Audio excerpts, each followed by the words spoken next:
জামুগুৰি ঘাটৰ পানপুৰ চেঙেলিমাৰাত ৰাইজে বেদখল মুক্ত কৰিলে এখন মাছৰ বিল। বেদখল মুক্ত কৰিবলৈ ওলাই আহিল শ শ ৰাইজ। গাঁওখনৰ আলিমুৰা নামৰ ৰাজহুৱা মাছৰ বিলখন কুচক্ৰান্তৰে বেদখল কৰি আছিল পদ্মাকান্ত দাসৰ লগতে তেওঁৰ পৰিয়ালে। ৰাইজে ৰাজহুৱা সভা অনুষ্ঠিত কৰি মাছৰ বিলখন ৰাইজক গতাই দিবলৈ কেইবাবাৰো বেদখল কৰা ব্যক্তিজনলৈ জাননী প্ৰেৰণ কৰিছিল যদিও ৰাইজৰ কথাত গুৰুত্ব দিয়া নাছিল পদ্মাকান্ত দাস আৰু তেওঁৰ পৰিয়ালে। অৱশেষত আজি এইদৰে ৰাইজ ওলাই আহি বেদখল মুক্ত কৰিলে ৰাজহুৱা মাছৰ বিলখন।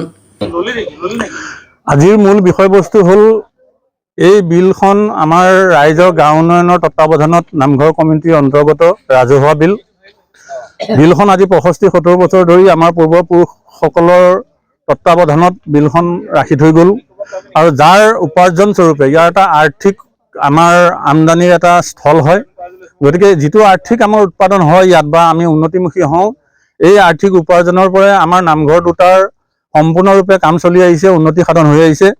এটা সময়ত আমাৰ বাঁহৰ খুঁটা খেৰী ঘৰৰ পৰা আৰম্ভ কৰি সেই নামঘৰকেইটা আজি পাকা ঘৰ ডাইনালুম টিঙলৈকে হ'ল আৰু গোটেই তলত ফ্ল'ৰৰ পৰা টাইলছৰ পৰা ধৰি হ'ল সমস্তখিনি আমাৰ তাৰমানে চৰকাৰী অনুদানো পাইছোঁ তাৰ মাজতে।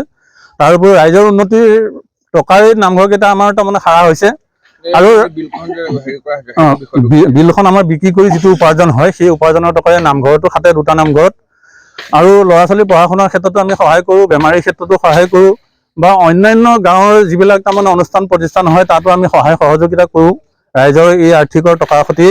গতিকে এই বিলকেইখন এতিয়া ৰাইজৰ চকুত পৰি কিছুমানৰ তাৰমানে আগ্ৰাসন কৰাৰ ইয়াত চক্ৰান্ত বা অভিসন্ধি চলিছে, যাৰ বিনিময়ত এতিয়া ৰাইজৰ বিলৰ মাজত এটা পুখুৰীৰ সৃষ্টি হ'ল। এই গাঁৱৰে বাসিন্দা তথা পূৰ্বৰ আমাৰ প্ৰাক্তন সভাপতি শ্ৰীযুত পদ্মকান্ত দাস, তেখেতৰ পুত্ৰ শ্ৰী প্ৰবীণ দাস, তেখেতে এই পুখুৰীটো খন্দালে। প্ৰায় 2 লগি মান মাটি ভিতৰলৈ সোমোৱাই দি পেলাই তেওঁলোকে এই পুখুৰীটো খান্দি লৈ পেলাই আগ্ৰাসন কৰাৰ এটা অভিসন্ধি চলালে, যাৰ বিনিময়ত তেওঁলোকক আমি নটিচ কৰিছিলোঁ। নটিচ কৰি 3খনকৈ মিটিঙত তেওঁলোকক আমন্ত্ৰণ জনাই আনি আমি আলোচনাত বহিছিলোঁ আৰু আমি অনুৰোধ কৰিছিলোঁ ৰাজহুৱাভাৱে যে আপুনি যিটো কাম সংগঠিত কৰিলে সেই কামটো অতি সোনকালে মষিমূৰ কৰক আৰু ৰাইজৰ বিলখন আগ্ৰাসন কৰাৰ চেষ্টা নকৰি ৰাইজক এৰি দিয়াৰ ব্যৱস্থা কৰক বুলি আমি কৈছিলোঁ। তেওঁলোকে কৰি দিম বুলি কৈ লৈ পেলাই প্ৰায় 1 মাহ 1.5 মাহ পিছুৱালে। অৱশেষত আজি 4-5 দিনমানৰ আগৰ এখন মিটিঙত তেওঁলোকে নোৱাৰোঁ বুলি আমাক স্বীকাৰ কৰিছে।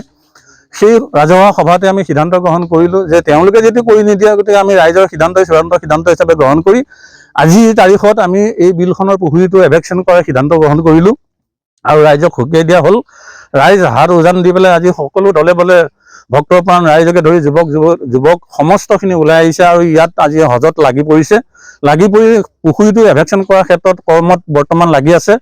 গতিকে আমাৰ পৰিকল্পনা হ'ল কি ৰাইজৰ সম্পদ সুৰক্ষিত হৈ থাকিব লাগে আৰু ৰাইজৰ এই বিলকেইখনৰ পৰা অদূৰ ভৱিষ্যতে আমাৰ ভৱিষ্যত প্ৰজন্মলৈও আমি কিবা থৈ যাব লাগিব বা উন্নতি সাধন কৰিব লাগিব।